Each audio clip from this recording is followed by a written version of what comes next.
There is a bill in the Canadian Senate right now called Bill C-69, which rewrites how infrastructure projects like pipelines, transmission lines, energy, and other mining projects are approved. The bill is being heralded by many for its modernization of the approval process, including increased assessment of social and environmental impacts. Others are concerned that it has vague and imprecise goals, a decreased assessment of economic impacts, and the concentration of power given to a single minister, the Minister of the Environment.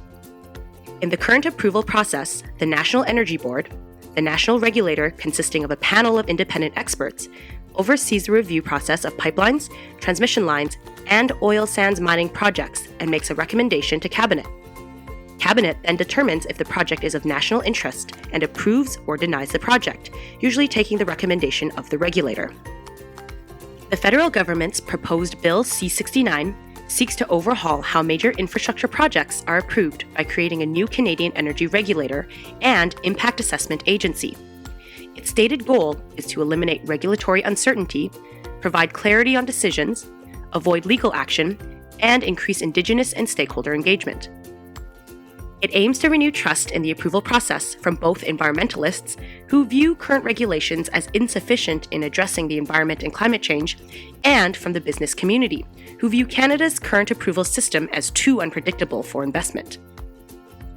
The bill replaces the Environmental Assessment Agency with a new Impact Assessment Agency, which has a stronger focus on environmental impact, social welfare, and Indigenous rights. It would also replace the current independent regulator, the National Energy Board, with the Canadian Energy Regulator, whose purpose will be to provide a list of pros and cons about a project but make no official recommendation. The final decision is then left in the hands of the Minister of the Environment, who would give final approval with limited ability to repeal that decision.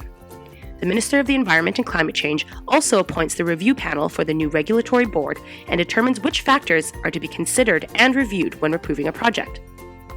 Decisions are scheduled to take less time to reach a decision, but C-69 allows for the government to stop the clock, if required, to spend additional assessment time. The bill has many positive aspects. It removes the current approval process, which some see as cumbersome, and instead gives the power of approval largely to a single political body. It creates a more robust environmental, social, and Indigenous impact assessment and additional involvement by both the public and Indigenous communities.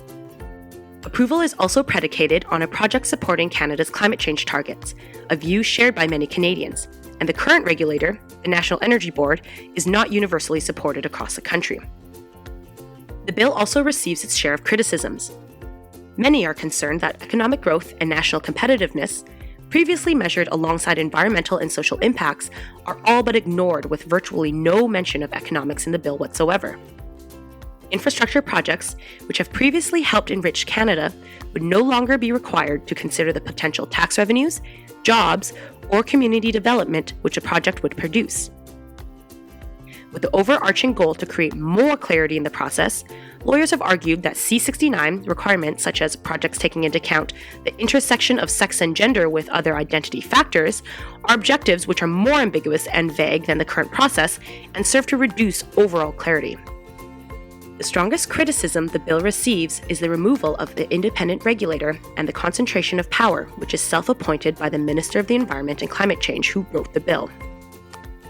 While the current National Energy Board, which is made up of independent experts, remains as removed from the politics as possible, the review panel of the new Canadian Energy Regulator will be appointed by the Minister of Environment and Climate Change, and it is not stipulated that appointees have adequate knowledge or expertise in the area or industry of the proposed project.